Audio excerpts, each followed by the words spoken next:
Good morning বন্ধুরা। আজকে পুজো দিয়েই শুরু হলো সকালটা। সকালে ছেলে মেয়ে স্কুলে চলে গেছে, তাই আর রথটাকে সাজাতে পারিনি।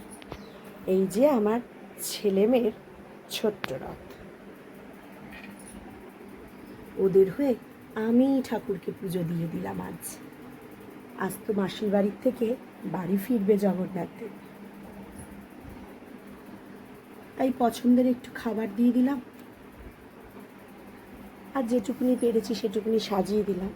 মেয়ে থাকলে হয়তো এর থেকে আরও সুন্দর করে সাজাতো। মেয়ের মতন সুন্দর না হলেও তোমরা কিন্তু অবশ্যই বলো আমার সাজানোটা কেমন হয়েছে।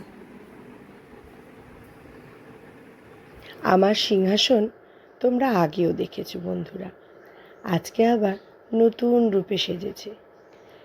এক এক দিন এক এক রকমের ফুল দিয়ে সাজালে সিংহাসনকে সত্যিই অন্যরকম লাগে, তাই না? আমরা যেরকম নতুন শাড়ি গয়না পরি, ফুল দিয়ে সাজালে সিংহাসনটাকে ওরকমই লাগে। সবাই কিভাবে নিজের দেবতাকে আরাধনা করো অবশ্যই একটা করে ছবি পোস্ট করো কিন্তু। আর জগন্নাথ দেবকে কিভাবে কে সাজিয়েছ সুন্দর একটা ছবি দিও, আমি যেরকম দিয়েছি। আর আমার জগন্নাথ দেবকে কেমন লাগছে দেখতে অবশ্যই কিন্তু বলো। তাহলে আজ এই পর্যন্তই।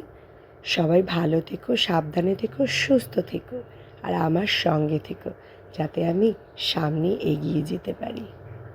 জয় জগন্নাথ।